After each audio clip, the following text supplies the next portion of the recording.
Hello, everybody. Good morning. Welcome to the TF the show, Talking Football Daily. And I'm your host, Kennedy, and I'll be talking to you about what's going on in the world of football. Now, let's get right into it. Congratulations to Portugal and Cristiano Ronaldo for winning the league again, winning the UEFA Nations League again. Beautiful game by Ronaldo. Some say Cristiano Ronaldo should retire. Some say they don't understand why Martinez keeps playing Ronaldo. But I could tell you why. He brings goals. He brings goals. You know that with Cristiano Ronaldo, you're always going to be at least a goal ahead in the game. Imagine starting a game of football with 1-0 lead. That's like a handicap. So that's what Cristiano Ronaldo provides for you. So congratulations to Portugal. He shows again that he's the greatest of all time. 938 goals and counting. International career goes over 137 now. So he's doing well as a football player. I think he's an idol. He's someone that every footballer needs to look up to. Cristiano Ronaldo is king. He's king of football, and that's it. He has proven it time and time again. And at age 40, when everybody's saying, stop playing this guy, retire him, don't play Ronaldo anymore, but Ronaldo is still bringing it, still saving Portugal, he still has Portugal's back. He may not necessarily play well within the 90 minutes, but he knows how to position himself in the right place and the right time to give you goals, whether tapping, whether he dribbles, whether he does anything amazing, but he will bring goals no matter what. So congratulations to Portugal. It was a beautiful game last night. And also congratulations to France. Kylian Mbappe scores his 50th goal for France. Amazing goals. He's going to be a France legend. 7 more goals and he's going to be the highest goal scorer of French national team of all time. Just 7 more goals. So that's that on UEFA Nations League. It was a beautiful competition to watch. It's just making the friendlies more exciting. Look at Ronaldo bringing another bag of trophy again for Portugal. I don't know, that man's not going to retire anytime soon. So another thing we have to talk about today is the Victor Osimhen's transfer saga. This is another season of Victor Osimhen's transfer saga. A lot of people were thinking Victor Osimhen is all about the money. That's all he ever cares about is money. But I want to let you know something. His actions yesterday proved that this guy cares about playing football at the highest level of his career. At 26 years old, any player that moves to Saudi Arabia, you can just say your career in Europe is over because you can't come back. How would you come back from that? At 26 years old, you get a big deal like that, a life-changing offer, like 45 million euros per season. He turned it down. I can't believe it. We've had different players in Nigeria and in Africa as a whole. But I think Victor Osimhen is the first standout player that doesn't really care about money. Yes. So just so you know, the media lied to you. All this propaganda about Victor Osimhen's wages is too high. If he really wanted the money, why didn't he go to Saudi Arabia? It says a lot about his character. So I'm happy with the decision he made. He might stay in Galatasaray. We know that the relationship with Napoli is broken, so he can't go back to Napoli. But he might choose to stay in Galatasaray. He might go back to the Premier League. But as we're leaving Europe, I don't think he's doing it anytime soon. He would have been a very good player for Al-Hilal. But man wants to play at the highest level. So we don't know what's going to happen with Victor Osimhen. We don't know the next people that will come for him. We don't know where he's going. And he leaves the striker market wide open.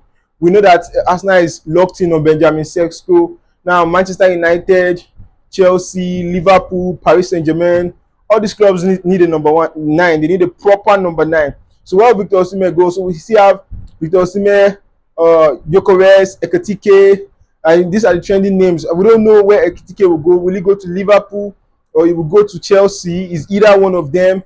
Then we know that Manchester United has interest in Victor Gyökeres. I feel like that's where he's likely to go, but he can still go to Manchester United can still go for Osimhen. So he leaves the striker market wide open. He makes us second guess who is going to be who and where. So there's strikers in the market and clubs have to buy because it's a period of time. This summer transfer window is a period of time whereby if you don't get a striker, we might not necessarily know where you are going to as a club, your vision, because you cannot leave your fans dry and thirsty. There's so many talks about financial fair play and profit and sustainability rule, but I think clubs should know how to generate money. They should know how to generate income in order to buy a striker, especially Arsenal. We don't want to hear that you're not getting a striker this next season. We're going to get a striker during this summer transfer window, and it's very, very important. So the striker market is wide open for Victor Osimhen, Benjamin Sesko, although we feel like he's going to Arsenal, Victor Gyökeres, and Ekitike. So let's see about that. Another thing I want to talk about is Bournemouth. We know all these clubs, should I say smaller clubs, no disrespect, or the mid-table clubs. They like to groom players, discover players, scout players, train players, develop players, and these guys become a big name that other clubs will go for, and they probably become Galacticos. So now we saw how Real Madrid went for Dean Hodgson. He's now a Real Madrid player. He played very well yesterday for Spain, by the way. Then we saw how, or we are seeing rather, how Liverpool is going for Milos Kerkez. So that guy very soon is going to be a close deal. Milos Kerkez is going to play for Liverpool. And now I'm hearing that Zabani is probably going to PSG. PSG are keen on buying Zabani. Now, what I want to say is, do you think it's a very good thing for Bournemouth to sell three of their defenders? I mean, yeah, you need the money, you can buy more players, you can do a lot of things and make a lot of changes in your club with the money. But what I don't really understand is, if Bournemouth sell three of their defenders, don't you think it's open season next season? Don't you think they're going to concede a lot of goals? I mean, these are three of the best defenders, because Paris Saint-Germain will not buy a player that's not good. Real Madrid will not buy a player that's not good. Liverpool, these are big clubs, these are big names, these are title winning teams. These are like the first class of football in club. These are the clubs. So they want to go for the best players in the market. So do you think it's wise for Bournemouth to sell three of their best defenders, Zabani, Kerkez, and Dean Hodgson?